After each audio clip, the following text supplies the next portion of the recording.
담임 목사님께서 부모와 자녀라는 제목으로 말씀 증거해 주시겠습니다.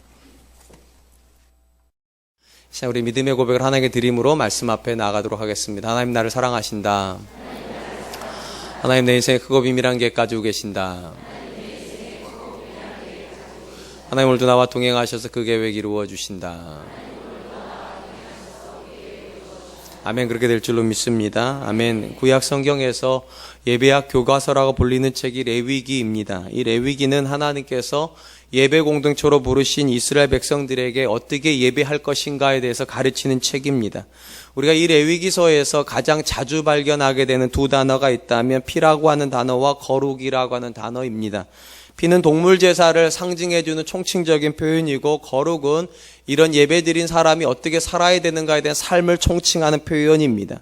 특별히 레위기가 예배학 교과서라고 하는 점에서 예배에 대한 이야기만 담고 있는 것이 아니라 성도가 어떻게 살아가야 되는가에 대한 삶에 대한 부분도 담고 있다는 건 굉장히 시사하는 바가 크다 생각을 합니다. 우리가 생각하는 것처럼 하나님께는 예배와 삶이 분리가 되지 않는다는 것입니다. 피를 통하여서 하나님 앞에 죄 씻음을 받은 성도는 반드시 거룩이라고 하는 삶의 열매를 맺어야 된다. 이것이 레위기 전체의 생각인 것 같습니다.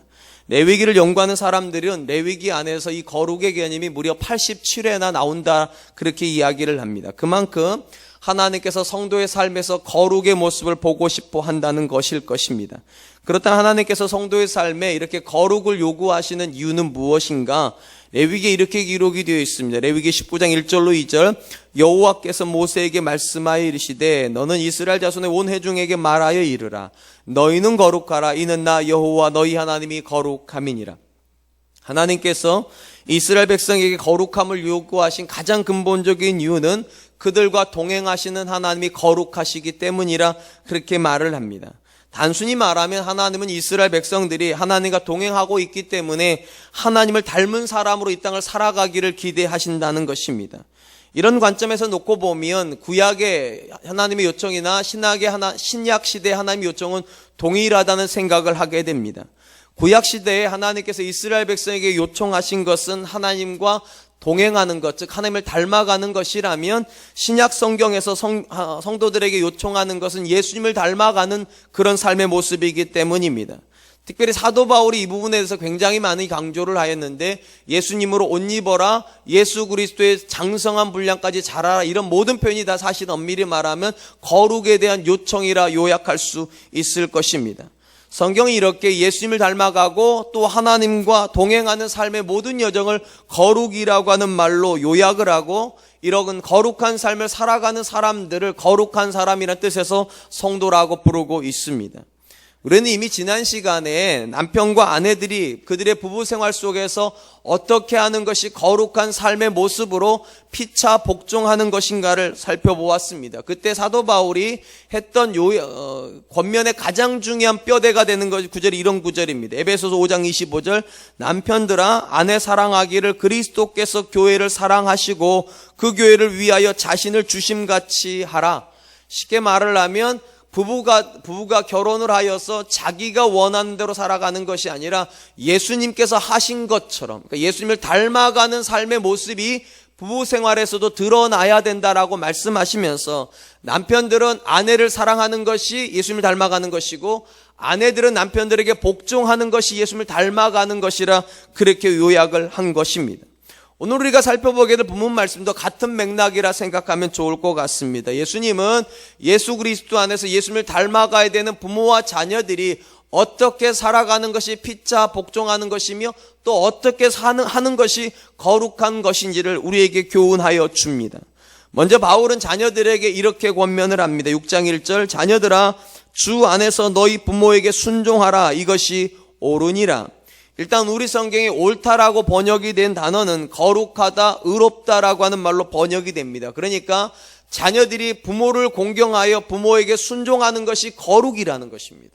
우리가 생각하는 것처럼 주일날 이렇게 와가지고 하나님 앞에 깨끗한 모습으로 예배하는 것도 거룩이지만, 하나님께서 자녀들에게 기대하신 보다 본질적인 거룩의 모습은 부모에게 순종하는 것입니다.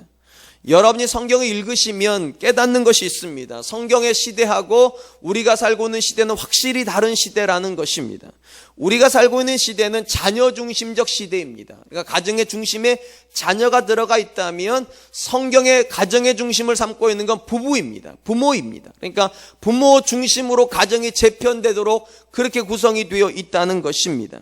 특별히 우리가 하나님의 말씀이라고 확실히 믿는 십계명 안에도 보면 자녀들에게 주는 명령은 있습니다. 자녀들아 부모를 공경하라 이렇게 되어 있지만 부모에게 자녀에게 어떻게 하라는 명령은 없습니다. 쉽게 말하면 가정에서 부모가 중심이고 자녀는 그 부모에게 맞추어야 된다는 것이 성경 전체의 생각이고, 놀랍게도 오늘 본문에서 신약을 살고 있는 저와 여러분들에게도 똑같은 명령을 주는 것이죠. 자녀들은 부모를 공경하여 순종하는 것이 거룩이라 그렇게 말을 합니다. 특별히 성경에서 자녀가 부모에게 어떻게 행동해야 되는가를 가장 모범적으로 보여주고 있는 사람은 아마도 이삭일 것입니다. 창세기 22장에 보면 아브라함이 이삭을 하나님께 번제로 드리는 장면이 나오지요. 이때 대략 이삭의 나이가 적게는 13세에서 많게는 17세 내외일 거라고 그렇게 일반적으로 학자들이 생각을 합니다. 많이 잡아서 17세라고 생각을 하면 아브라함의 나이는 몇 살이 되는 겁니까? 117세가 됩니다. 자, 117세의 아버지가 17살 아들을 잡을 수 있습니까? 저하고 우리 아들하고 나이 차이가 27살 정도 나는데요. 지금 달리면 제가 우리 아이 못 잡습니다. 그런데 117세의 할아버지가 17살 아들을 잡았다는 것도 놀라운데요. 그걸 올감했다는 건 더 놀라운 일이에요. 이게 아버지가 그런 기력 없으시잖아요. 있으신가 본데. 117세나 되시는 분이 아들을 꽁꽁 묶어가지고, 묶는 것도 가능하다 쳐요. 이 아들을 번쩍 들어서 제단에 올려놓을 수 있습니까? 근데 놀라운 것은 그 아들이 지금 제단 위에 가 있습니다. 어떻게 해석해야 됩니까? 이 아들이 잡혀준 거고 묶여준 거고 아버지 힘드시니까 스스로 제단에 올라가서 죽을 준비하고 있는 거죠. 제가 이렇게 말씀드리는 이유가 있어요. 이 이삭의 전형적인 이 이삭이 누구를 예표하는가? 예수님을 예표한다고 일반적으로 신약 해석을 하죠. 여러분, 예수님도 아셨어요. 하나님이 자기를 십자가에 죽일 거라는 거를.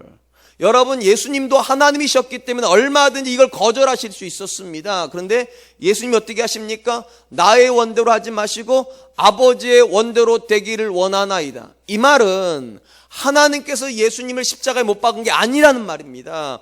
예수님이 십자가에 올라가신 것이고 예수님이 직접 못 박히신 겁니다. 그런 관점에서 놓고 보면 이삭이나 예수님이나 아버지에게 하는 행동은 똑같습니다. 절대적으로 순종합니다. 상식적으로 말을 하면 그런 순종은 할 수 없을 것 같은데 절대적으로 순종을 해요. 왜 순종합니까? 그것이 옳기 때문입니다. 그것이 거룩이기 때문입니다. 제가 십계명에 대한 이야기를 잠시 했는데, 십계명에서 부모를 공경하라고 하는 계명이 제5계명입니다. 일반적으로 우리는 어떻게 해석을 하는가? 1계명부터 4계명까지는 하나님과 관련된 명령이고 5계명부터 10계명까지는 사람과 관련된 계명이라 그렇게 이해를 합니다. 그런데 전통적으로 유대인들은 그렇게 이해하지 않았습니다. 유대인들도 이렇게 생각을 한 건 맞습니다. 모세가 2개의 돌판을 가지고 내려온 거, 그건 맞아요. 그런데 첫 번째 돌판에는 1계명부터 4계명까지 기록된 것이 아니라 1계명부터 5계명까지 기록이 되어 있고, 두 번째 돌판에 6계명부터 10계명까지 밸런스를 맞추고 기록이 되어 있다, 그렇게 해석을 했습니다. 이렇게 되면 어떤 특징을 가지게 되는가? 부모를 공경하라고 하는 명령이 사람에게 준 명령이 아니라는 것입니다. 이거는 하나님과 관련된 명령이라는 거예요. 그러니까 부모를 공경하지 않는 건 사람에게 죄를 지은 것이 아니라 본질적으로 하나님께 죄를 지은 굉장히 무서운 심판을 가지고 있는 그런 계명이라 해석했다는 것입니다. 그래서 다른 건 모르겠지만 유대 사회는 독특하게 부모의 권위가 절대적입니다. 부모가 자녀를 죽일 수도 있습니다.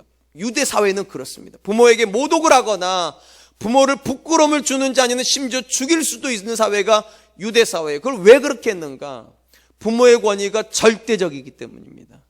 심지어 말을 하면 하나님의 권위에 상응하는 권위를 하나님께서 부모에게 주셨습니다. 여러분, 우리 성경에도 보면 부모의 권위가 절대적인 권위라는 것을 강조해주는 표현이 하나가 나옵니다. 레위기 19장 3절로 4절에 있는 표현입니다. 이렇게 되어 있어요. 너희 각 사람은 부모를 경외하고 나의 안식일을 지키라. 나는 너희 하나님 여호와이니라. 너희는 헛된 것들에게로 향하지 말며 너희를 위하여 신상들을 부어 만들지 말라. 나는 너희 하나님 여호와이니라. 앞부분에서 제가 레위기 19장 1절로 2절을 읽어드리면서 이런 말을 했어요. 나 여호와가 거룩하니 너희도 거룩하라. 이게 2절이었습니다. 그리고 이 거룩의 실질적인 측면을 다룬 것이 3절로 4절인데 첫 마디가 뭐라고 나오는가? 내 부모를 경외하라. 쉽게 말하면 하나님의 관점에서 하나님을 닮아가는 가장 본질적인 첫 출발이 무엇인가? 부모를 경외하는 것이 신앙의 첫 출발입니다. 지금 제가 하고 있는 말이 여러분들한테 약간 거슬려야 됩니다. 왜냐하면 우리 성경의 번역을 내 부모를 경외하라 이렇게 번역을 하고 있거든요. 일반적으로 상식적으로 생각을 하면 우리는 어떻게 들려야 됩니까? 내 부모를 공경하라 이렇게 들려야 되죠. 그럼 우리 성경의 번역을 잘못한 것인가? 아닙니다. 정확하게 번역한 겁니다. 아주 단순히 말을 하면 십계명에 나오는 부모를 공경하라고 하는 단어하고 레위기 19장 3절에 나오는 경외하라고 하는 단어는 다른 단어입니다.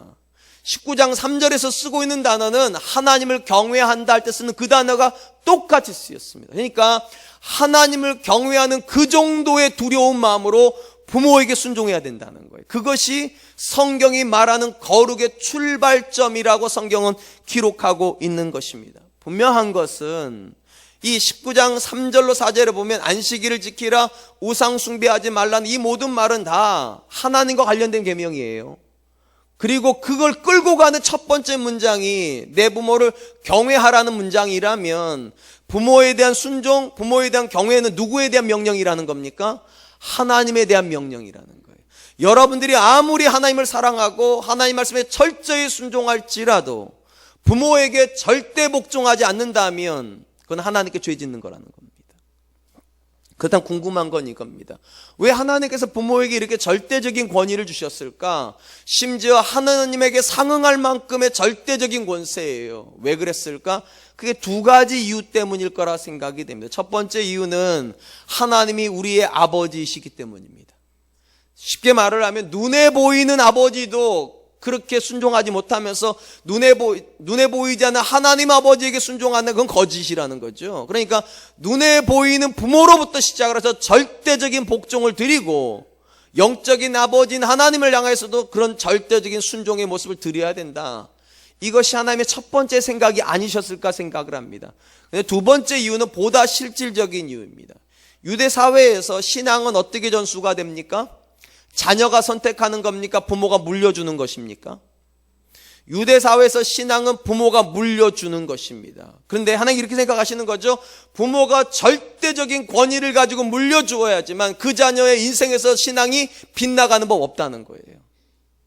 부모가 권위가 흐릿흐릿하면 부모가 아무리 강조해도 자녀가 빗나갈 수 있단 말이죠. 근데 하나님 뭐라고 말씀하셨는가? 내 부모를 경외하라. 그럼 부모가 물려주는 신앙은 내가 선택할 수 있는 겁니까? 없는 겁니까? 없는 겁니다. 받아야 되는 겁니다. 그러니까 하나님의 신앙이 전수되게 하기 위하여서 부모에게 절대적인 권세를 주시고 그 부모에게 뭐라고 명령을 하시는가? 이렇게 명령하십니다. 신명기 6장 6절로 7절 오늘 내가 내게 명하는 이 말씀을 너는 마음에 새기고 내 자녀에게 부지런히 가르치며 집에 앉아있을 때든지 길을 갈 때든지 누워있을 때든지 일어날 때든지 이 말씀을 강론할 것이며. 한 번만 생각해 보세요. 우리 부모 세대가 자녀들 할 때, 집에 있을 때, 길을 갈 때, 앉아 있을 때, 누워 있을 때 계속 하나님 말씀을 가르치면 자녀들이 뭐라고 그럴까요? 뭐라고 그럴까요? 여러분 집에서 그런다고 생각해 보세요. 운전하고 가면서도 계속 그 얘기하고, 공부하는 애한테도 그 얘기를 하고, 텔레비전 보는 애한테도 그 얘기를 하고, 밥 먹는 애한테도 그 얘기를 하면 애들이 뭐라고 그럴까요? 그만 좀 하라고, 그만 좀 하라고. 잔소리 좀 그만 좀 하라고 그러겠죠. 그러겠죠. 상식적으로. 그런데 성경은 그 소리를 못하게 만들어놨습니다. 왜요? 부모의 권위가 절대적이니까요. 부모가 말하면 들어야 되는 겁니다. 적어도 부모가 하나님의 말씀에 대해서 강조할 때는 반드시 자녀는 들어야 돼요. 그렇게 만들어 놓으신 거예요. 하나님께서. 그렇게 해서 어떻게 하라고요? 신앙이 그 자녀 인생에 들어가게끔요. 그러니까 하나님께서 절대로 괜히 부모에게 절대적인 권위를 주신 게 아닙니다. 신앙 때문이에요. 하나님 때문이에요. 그리고 이 말은 적어도 유대 사회에서는 부모의 권위가 무너지면 뭐도 무너진다는 겁니까? 신앙도 무너진다는 거예요. 근데 그거 아세요? 유대 사회가 신약 사회로 와서 교회 공동체로 바뀌었다는 것을요. 교회 공동체도 똑같다는 말입니다. 부모의 권위가 무너지면 뭐도 함께 무너진다는 겁니까? 신앙도 함께 무너진다는 거예요. 사랑하는 성도 여러분, 곰곰이 한번 생각해 보시기 바랍니다. 우리 가정에서 자녀들은 부모에게 순종합니까? 언제부턴가 우리 사회에서 부모들이 이렇게 말하는 이야기들이 많이 나옵니다. 자녀의 신앙은 자유 아니냐고. 하나님께서 나를 만나주신 것처럼 내 자녀도 만나주실 터니까 부모가 어떻게 강제적으로 못하는 거 아니냐고. 사랑하는 성도 여러분, 명심하세요. 성경에 그런 개념은 없습니다. 성경이 말하는 자녀의 신앙은 선택의 여지가 없습니다. 부모가 반드시 물려주어야 하는 겁니다. 그렇게 하라고 하나님께서 부모에게 절대적인 권위를 주신 거예요. 그런 게 아니라면 절대적인 권위를 부여받을 이유가 없습니다. 자녀 마음대로 신앙생활 할 수 있다면 뭐 한다고 하나님께서 부모에게 자녀 인생에 하나님과 같은 권세를 주시겠냐고요. 그럴 수 없어요. 참 안타까운 것은 이런 하나님의 말씀에 굉장히 순종을 잘하는 사람들이 있습니다. 놀랍게도 이슬람은 그렇게 합니다. 이슬람도 여러분 아시다시피 우리 성경이랑 거의 같은 맥락의 성경을 가지고 있는 거 아시죠? 코란이 그래요. 구약은 거의 똑같아요. 그들은 어떻게 믿는가? 부모의 신앙이 100% 자녀에게 들어가야 된다고 믿습니다. 그리고 실질적으로 그렇게 됩니다. 근데 우린 똑같은 성경, 아니 우린 더 확장되고 더 귀한 메시지를 신약까지 가지고 있으니까 가지고 있는데 놀랍게도 우리들은 자녀의 인생에 그런 권위를 못 가지고 있습니다. 그리고 어떻게 말합니까? 자녀의 인생은 자녀 거인 것처럼. 성경은 절대로 그렇게 말하지 않습니다. 물론 이스라엘 공동체 안에서 부모가 절대적인 권위를 가지고 있음에도 불구하고 이스라엘의 많은 세월 동안 이스라엘의 자녀들은 타락했습니다. 우상 숭배했어요. 근데 여기도 오해가 있으면 안 돼요. 우리 자녀들 같이 타락한 건 아닙니다. 쉽게 말을 하면 이스라엘 사람들은 우상 숭배를 하였지만 매 안식일마다 그들은 예배드렸어요. 그들은 자기 멋대로 살았지만 그들은 매 안식일마다 하나님의 말씀을 배운 사람들입니다. 그러니까 하나님께 예배는 드리고 말씀은 배웠는데 자기 멋대로 산 거예요. 근데 우리 자녀들은 배운 적도 없고 예배도 안 드려요. 어떻게 같을 수가 있습니까? 분명한 건 이겁니다. 우리가 절대적인 기준과 절대적인 권세를 가지고 자녀들에게 말씀을 가르쳐도 그 자녀들은 빗나갈 수는 있습니다. 근데 안 가르쳐서 빗나가는 것하고 가르쳤는데 빗나가는 건 책임이 달라요. 책임이요. 우리가 안 가르쳐서 빗나갔다면 책임은 우리 몫입니다. 부모 몫이에요, 그거는요. 근데 부모가 부지런히 가르쳤는데 권세를 가지고 권위를 가지고 자녀에게 가르쳤는데도 그 자녀가 빗나갔다면 그 몫은 자녀의 몫입니다. 사랑하는 성도 여러분, 우리 자녀들이 우리 부모들에게 어떻게 순종합니까? 사실 이 시대는 거의 자녀들이 순종하지 않는 시대죠. 왜 순종하지 않습니까? 부모들이 순종하니까요. 참 신기한 건 저희 집만 봐도요, 부모들이 자녀들에게 순종해요. 우리 집에 텔레비전 선택권 누구한테 있을 것 같습니까? 우리 집에 음식의 선택권 누구한테 있을 것 같습니까? 남의 집만, 저희 집만 봐도 그래요. 우리 집에서 누가 누구한테 명령할 것 같습니까? 우리 둘째 녀석은 탁 식탁에 앉아서 핸드폰 하면서 엄마 뭐 가지고 와, 아빠 뭐 가지고 와, 화장실 가가지고 아빠 부르고 지가 하고 가면 될 건데. 근데 참 신기한 건 예전에 우리 아버지가 저한테 했던 행동들을 우리 아들이 이제 저한테 하고 있어요. 전 뭔지를 모르겠어 도대체. 어릴 때는 아버지가 명령해서 아버지 말대로 따라다니, 이제는 아들이 명령해서 이제 아들 거 하고 있어요 지금. 근데 여러분 생각하는 것처럼 제가 그렇게 고분고분하지는 않습니다. 그래서 우리 아들이 저한테는 잘 안 시킵니다. 엄마한테 많이 시킵니다. 제가 그런 것을 보면서 그래요. 확실히 이 시대는 부모 중심적 가정이 아니라 이제는 자녀 중심적 가정이 됐고 부모가 자녀에게 맞추는 시대가 돼버렸습니다. 그러다 보니까 뭐가 권위를 잃어버렸는가?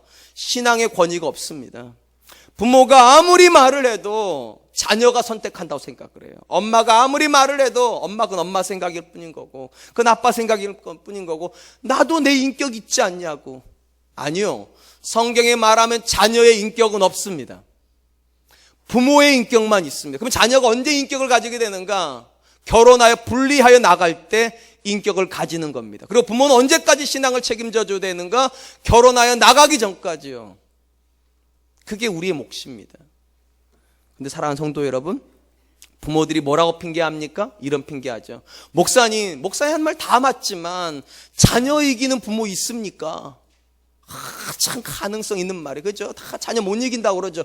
정말로 여러분 자녀 못 이깁니까? 그런 거라면 이 말씀이 틀린 거예요. 거꾸로 돼야죠. 부모들아 자녀에게 순종하기를. 그래야죠. 자녀 못 이긴다면. 여러분 거꾸로죠. 그렇게 되면 안 되는 거잖아요. 자녀들이 부모에게 순종해야 되는 거잖아요. 앞에서 제가 말씀드린 이삭의 가장 모범적인 모습을 말씀드렸는데 그 아버지도 굉장히 모범적입니다. 아브라함이요.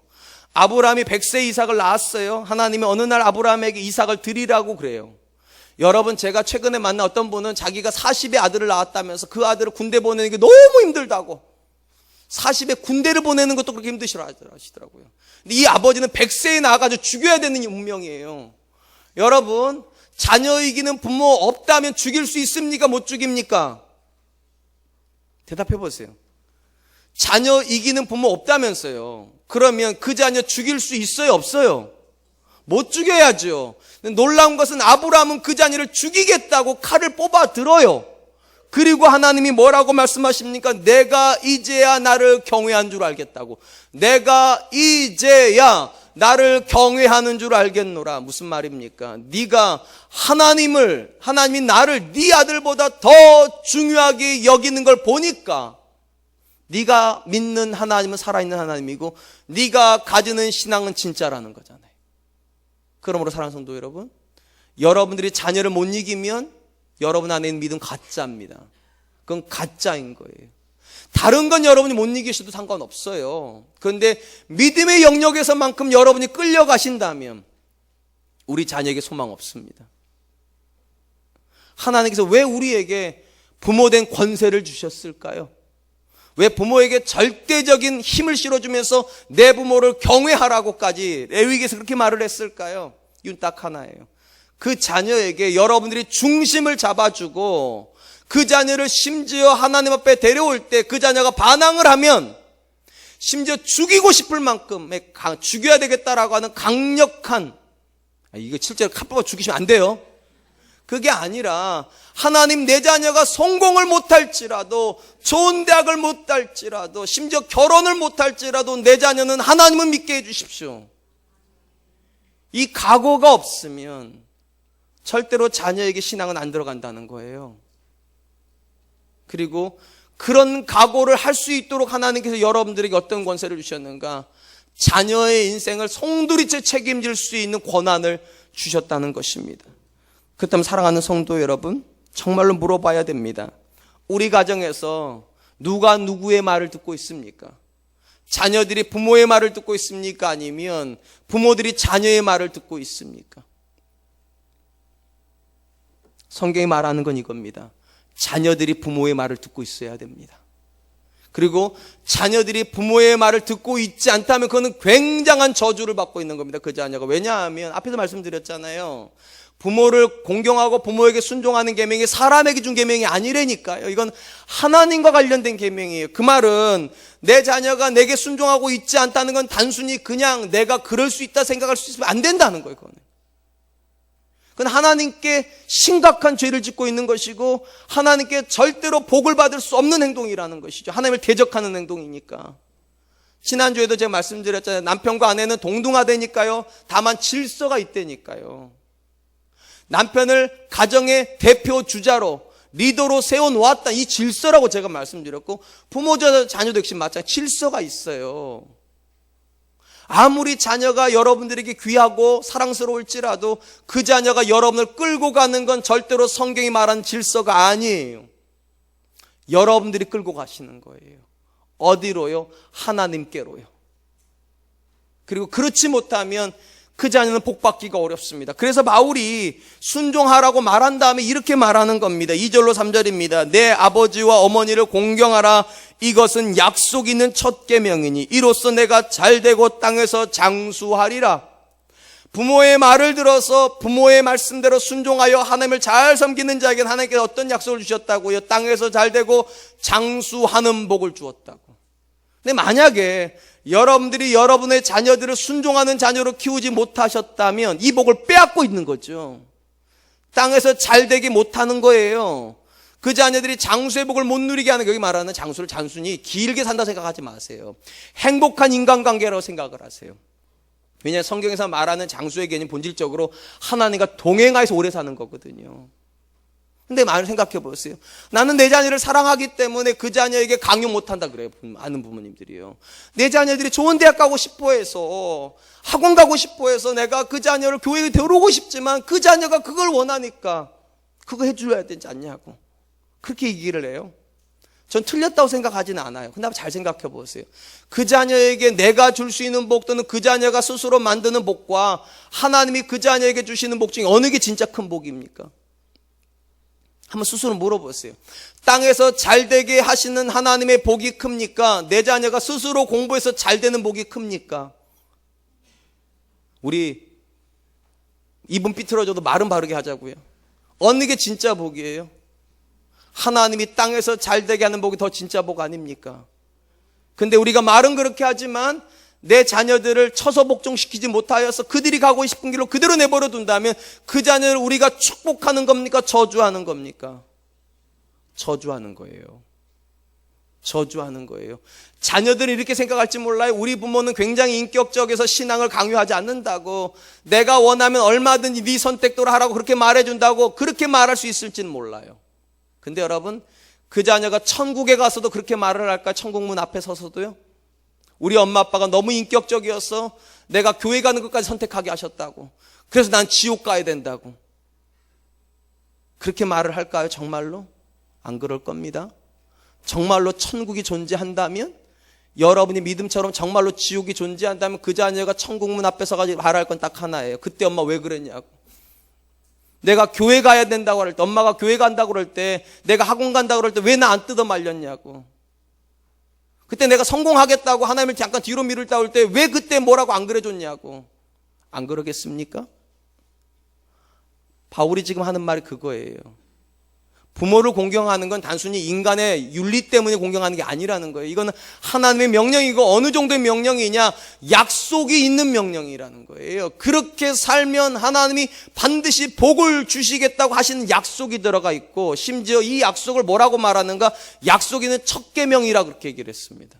사실 이 약속 있는 첫 계명이라는 말은 문자적으로 오해의 소지가 분명히 있습니다. 여러분, 10계명 안에 10개의 계명이 있지만 딱 2개의 계명은 약속이 들어가 있습니다. 오늘 말한 것처럼 5계명의 약속이 들어가 있어요. 땅에서 잘 된다, 장수한다라는 약속이 들어가 있고, 또 하나 들어가 있는 게 있습니다. 2계명입니다. 2계명이 뭡니까? 우상 숭배하지 않는 자에 하나님께 1000대까지 은혜를 베푼다고. 이것도 약속이 있습니다. 그러면 여러분, 상식적으로 생각을 하면 첫 번째 계명은 몇째 계명이어야 되는 겁니까? 2번째 계명이어야 돼요. 근데 5계명을 지금 바울이 뭐라고 말하는, 이게 약속에는 첫 번째 계명이라, 첫 계명이다 이렇게 써요. 왜 이렇게 표현하는 거예요? 이게 틀린 거잖아요, 사실은요. 약속에는 2번째 계명이니라 이래야 되는 건데 왜 첫 계명이라고 그랬을까? 틀린 게 아닙니다. 우리 성경에 첫째라고 번역이 된 헬라어가 프로테라고 하는 단어인데, 이 프로테라고 하는 단어가 순서를 설명할 때는 첫 번째, 두 번째 이렇게 됩니다. 그런데 가치를 설명할 때는 가장 귀한이라는 뜻을 가지고 있습니다. 쉽게 말하면 자녀들에게 있어서 가장 귀한 계명이 무엇인가, 심지어 약속까지 들어가 있는 가장 귀한 계명은 부모를 공경하는 거라는 거예요. 좀 더 노골적으로 쉽게 설명하면 모든 사람들에게 약속이 있는 첫 번째 계명은 우상 숭배하지 않는 겁니다.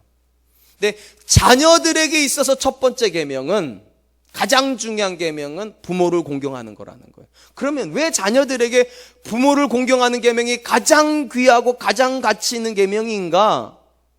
아까 제가 읽어드렸던 말씀이 이미 답이 들어가 있습니다. 레위기 19장 3절로 4절 다시 읽어드릴게요. 너희 각 사람은 부모를 경외하고 나의 안식일을 지키라. 나는 너희 하나님 여호와이니라. 너희는 헛된 것들에게로 향하지 말며 너희를 위하여 신상들을 부어 만들지 말라. 나는 너희 하나님 여호와이니라. 하나님께서 정말로 원하시는 건 우리 인생에 하나님이 하나님 되시는 겁니다. 그래서 이스라엘 백성들이 이 하나님 앞에서 우상 숭배하지 않고 안식일을 지키는 거예요. 그런데 이 모든 일이 되려면 딱 첫 번째 단추가 잘 들어가야 돼요. 부모를 경외해야 돼요. 왜 그런가 하면 여러분 결과적으로 이스라엘 사람들은 신앙을 누구에게 배운다고 그랬습니까? 부모에게요. 그러니까 부모에게 안식일에 대한 계명을 제대로 안 배운 사람은 안식일 안 지키는 겁니다. 부모에게 우상 숭배에 대한 계명을 제대로 안 배운 사람은 우상 숭배하는 거예요. 하나님을 유일신 하나님으로 못 배운 사람은 우상 숭배하는 거예요. 그렇기 때문에 자녀가 하나님을 정말로 인격적으로 만나려면 가장 먼저 만나야 되는 계명은 무엇인가? 부모를 경외하는 계명인 겁니다. 그래야지만 그 자녀는 그 부모에게서 바른 말씀을 배우고 바른 말씀 때문에 바른 신앙생활을 할 것이고 바른 신앙생활을 하면 하나님께 그 자녀에게 복을 주실 거라는 거예요. 그러므로 사랑하는 성도 여러분, 성경의 생각은 분명합니다. 한 자녀가 어떤 인생을 살 것인가? 답은 하나예요. 그 자녀가 어떤 부모를 만나고 있는가예요. 그러니까 부모가 결국은 자녀의 인생을 결정해 버립니다. 어떤 부모가 돼야 되는가? 성이 이렇게 말해요. 자녀를 순종시켜 놓는 부모요. 다른 건 모르겠지만 우리가 자녀들보다 경험, 나이가 들어갈수록 이제 적어지지 않은 자녀들이 우리가 사는 시대랑 다르지 않습니까?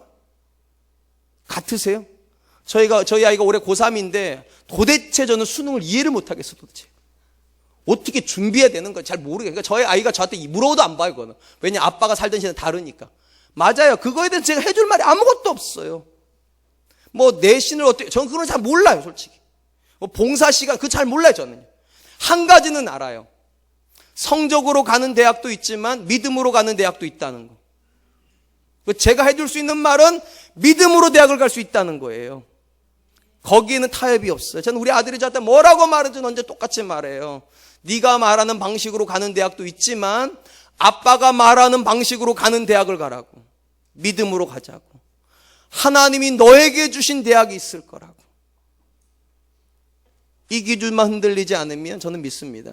그 자녀에게 하나님께 주시는 복은 흘러갈 겁니다. 자녀가 복을 만들게 하지 마세요. 여러분들이 복이 되어주려고 하지도 마세요. 하나님이 여러분의 자녀의 인생의 복이 되시는 거예요. 그게 성경이 말하는 거고, 그렇게 하라고 지금 뭐라고 명령하시는가? 자녀들을 순종하게 만들라고. 여러분들에게 순종하는 건 아니죠, 본질적으로는요. 여러분들에게 권세를 주신 하나님께 순종하는 거겠죠, 그거는. 우리 사랑과 은혜교회 성도님들이 가장 우선적으로 우리 자녀들에게 강조하는 계명이 이 계명이었으면 좋겠어요.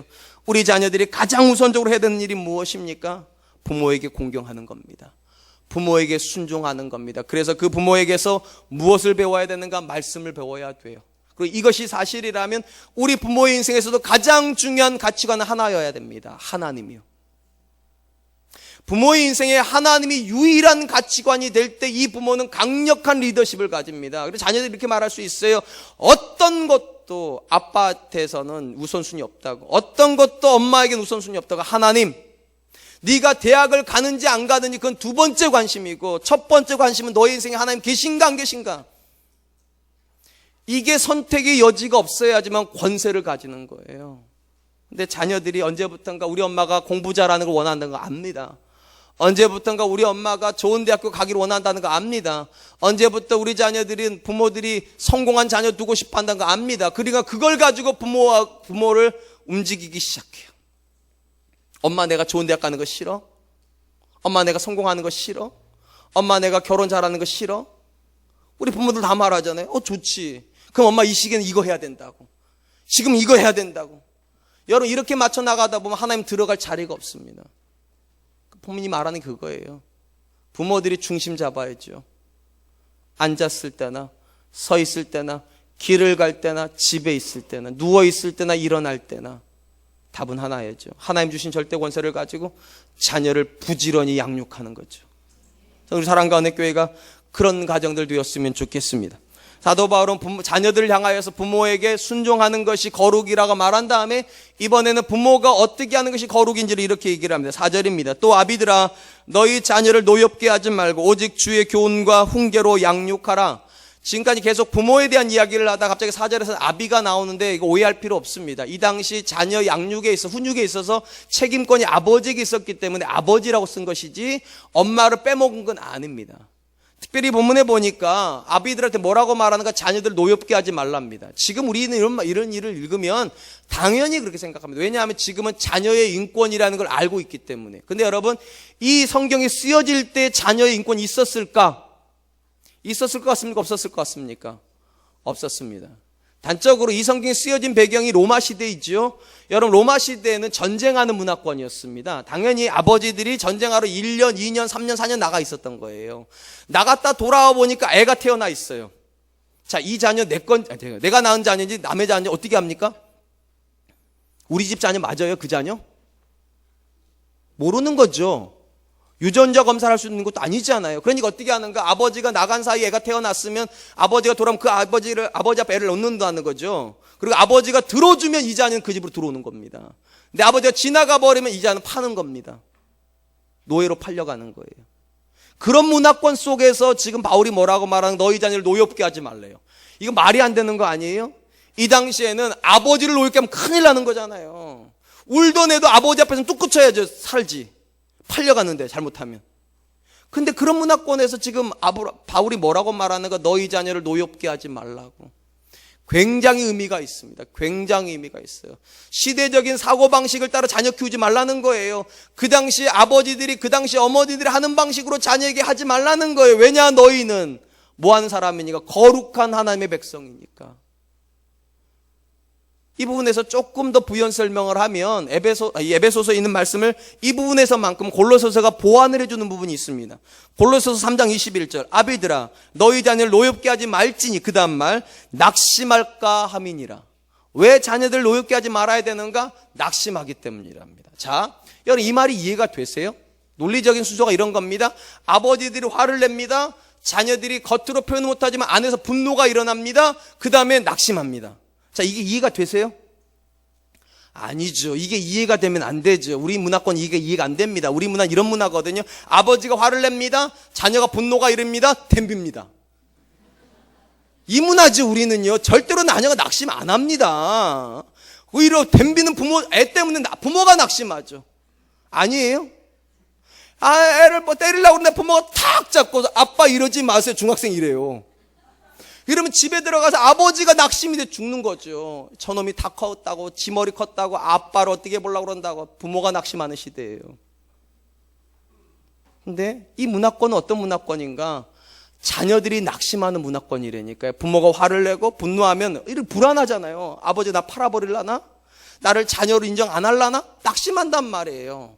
그런 문화권 속에서 바울이 지금 뭐라고 말하는가? 너희가 믿는 부모라면, 믿는 아버지라면 자녀에게 분노하여 그 자녀가 낙심하지 않게 하라고. 이 말은 이런 거예요. 우리 자녀들이 이렇게 생각할 거라는 거예요.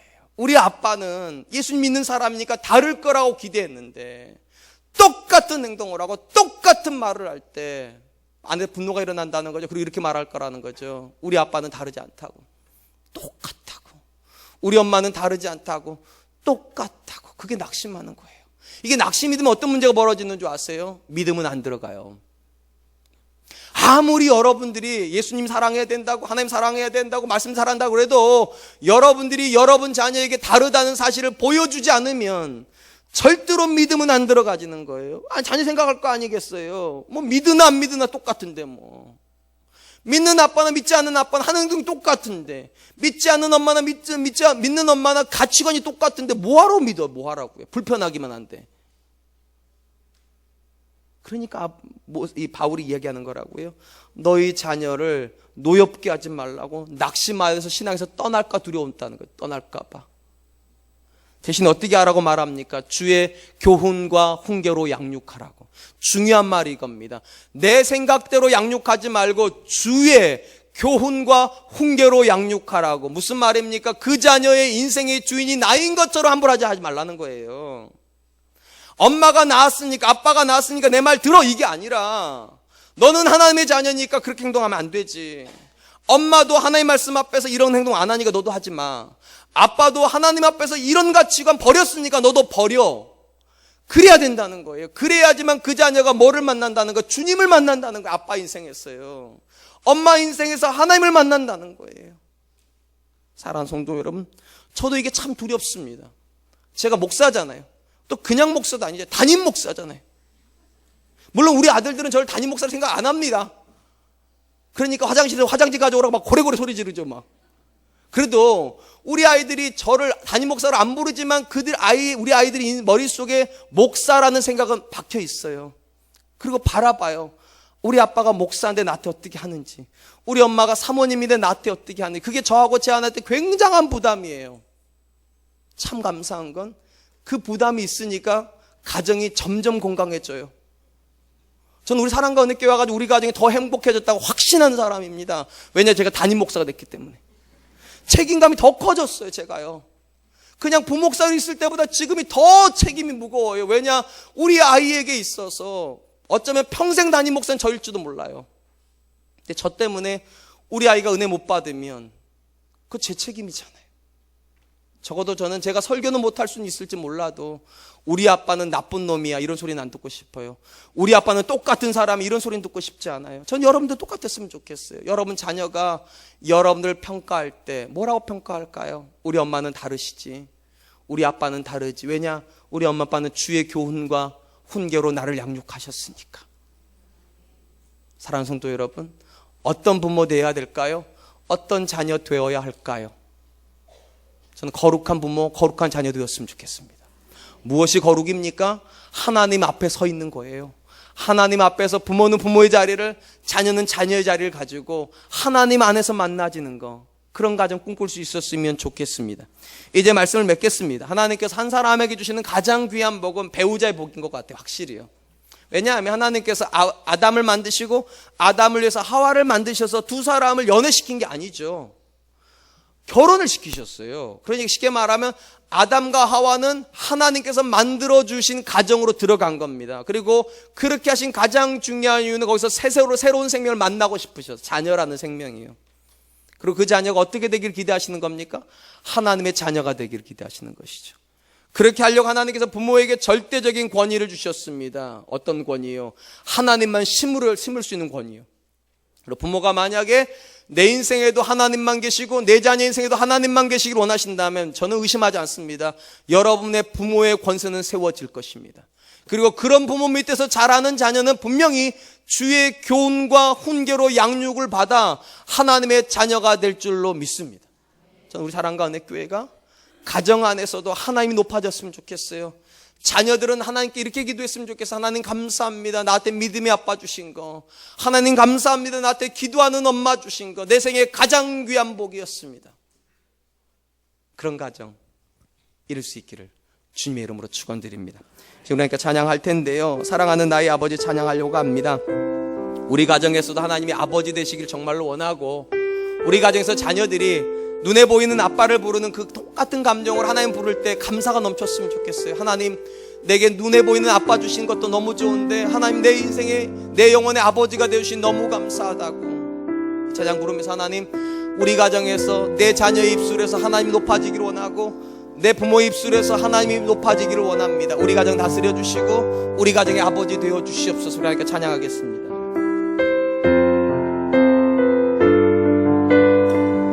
사랑하는 나의 아버지, 사랑하는 나의 아버지,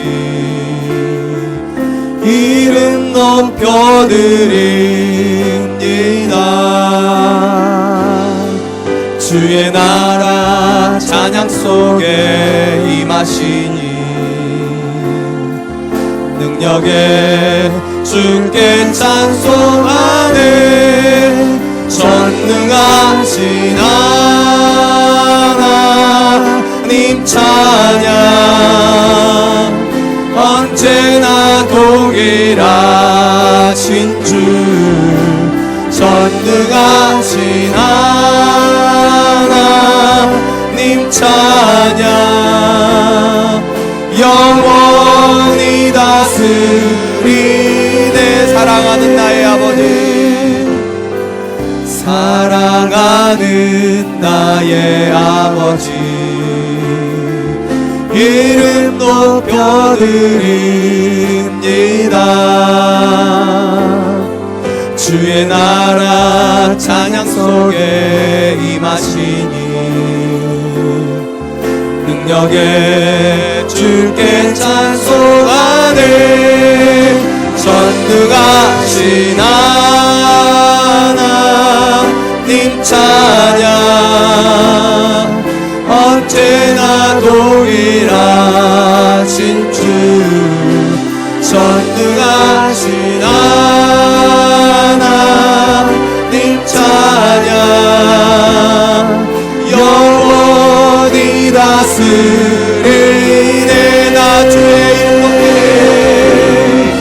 나 주의 이름 높이리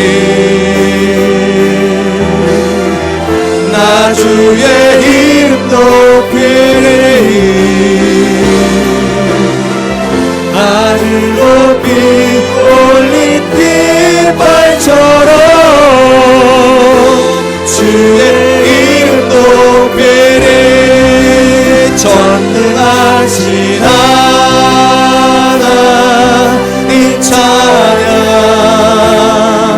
언제나 동일하신 주 전능하신 하나님 찬양 영원히 다스리네. 사랑하는 성도 여러분, 우리 가정, 우리 자녀들은 하나님이 정말로 아버지심을 믿고 자라고 있습니까? 그 자녀들은 육신의 아버지를 통하여서 영의 아버지를 만나고 있으며 그 아버지를 통하여서 영적인 공급을 받고 있습니까? 우리 부모 세대는 우리 자녀에게 주의 교양과 훈계로 양육하라는 말씀을 따라서 내 생각대로 양육하는 것이 아니라 하나님의 말씀을 따라 양육하여 우리 가정에서 하나님이 다스리시고 우리 가정에 하나님이 높임을 받고 계십니까? 이 시간 우리 가정을 생각하면서 하나님 우리 가정을 긍휼히 여겨주시고 우리 자녀들에게 우리 부모 세대가 존경받는 세대 되게 하여 주시고 우리 부모 세대를 통하여 자녀들이 믿음을 전수받아 그 하나님을 나와 같은 똑같은 마음으로 섬길 수 있도록 지금 도와주시옵소서. 하나님 우리 가정 다스려 주시옵소서. 하나님 우리 가정의 아버지 되어 주시옵소서. 우리 같이 한번 기도합니다. 기도하겠습니다. 우리 아버지 하나님 감사합니다. 하나님께서 귀한 시간 주시고 어떤 마음을 가지고 우리 자녀들이 하나님 앞에서 부모에게